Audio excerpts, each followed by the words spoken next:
तर आज आपण बघणार आहोत एक अस्सल कोकणी आणि खूप पारंपरिक जुना पदार्थ ज्याचं नाव आहे ठिसकणीचं मस्कट। नाव वेगळं वाटतंय ना, पण पदार्थ तेवढाच सुंदर आहे।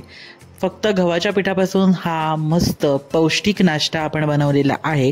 शिवाय लहान मुलांच्या डब्यासाठी किंवा सकाळी नाश्त्यासाठी दुपारच्या लंच बॉक्समध्ये तुम्ही हा पदार्थ हा ब्रेकफास्ट नक्की बनवून देऊ शकता। चला तर मग रेसिपीला स्टार्ट करूया। तत्पूर्वी कुकिंग विथ आधी यूट्यूब चॅनलला सबस्क्राईब करा जेणेकरून नवीन नवीन व्हिडिओ तुमच्यापर्यंत पोहोचत राहतील। तर आज आपण एक नाश्त्याचा पदार्थ बघत आहोत ज्याचं नाव आहे ठिसकणीचं मस्कट।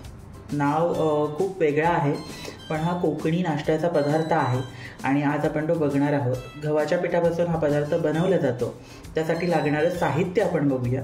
इथं आपण 1 वाटी 1 कप गव्हाचं पीठ घेतलेलं आहे। इथं 2 चमचे ओल्या नारळाचा कीस घेतलेला आहे। इथे ओवा घेतलेला आहे पाव चमचा। आपल्याला पाव चमचा जिरं घ्यायचं आहे। चवीनुसार मीठ, 2 बारीक हिरव्या मिरच्या चिरून घेतलेल्या आहेत आणि कोथिंबीर घेतलेली आहे।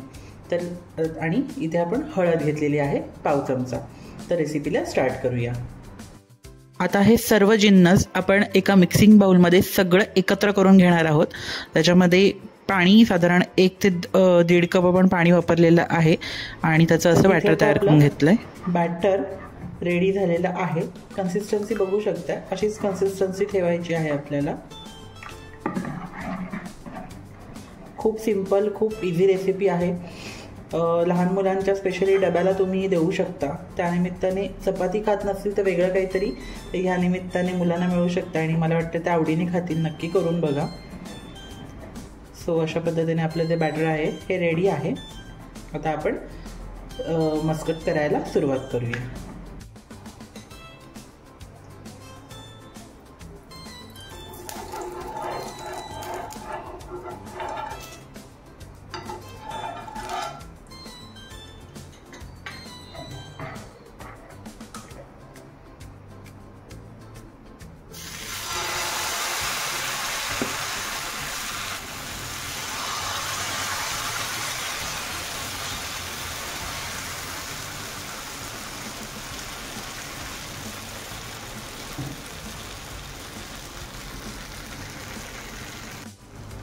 त्याच्यावरती आपण छान असं तेल सोडूया पुन्हा एकदा।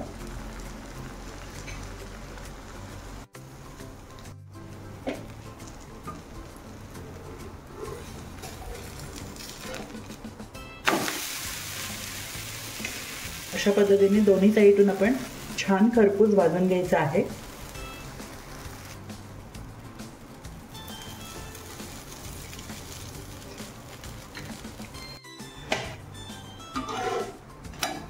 तर अशा पद्धतीने दोन्ही साईडून मस्कट छान खरपूस भाजून झालेला आहे। अशाच पद्धतीने आपण सगळे मस्कट करणार आहोत।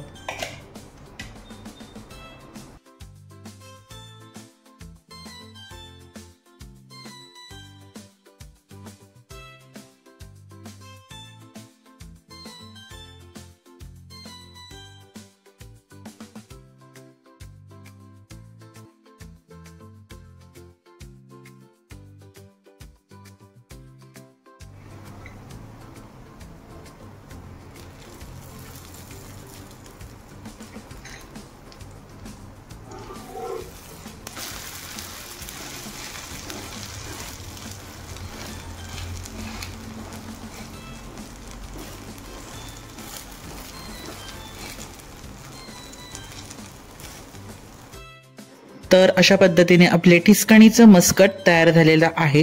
हा पौष्टिक नाश्ता नक्की करून बघा। फक्त गव्हाच्या पिठापासून आपण हा बनवलेला आहे। स्पेशली लहान मुलांच्या डब्यासाठी तुम्ही हा देऊ शकता। त्यांना चपाती खायचा कंटाळा करत असतील तर अशा पद्धतीने सॉस बरोबर दिलात तर नक्की आवडीने खातील। नक्की करून बघा आणि त्याचबरोबर रेसिपी कशी वाटली हे मला कमेंट करून नक्की सांगा। पुन्हा भेटूया एका नवीन व्हिडिओ सोबत। तोपर्यंत आपलं नेहमीच चमचमीत खा आणि तंदुरुस्त राहा। धन्यवाद।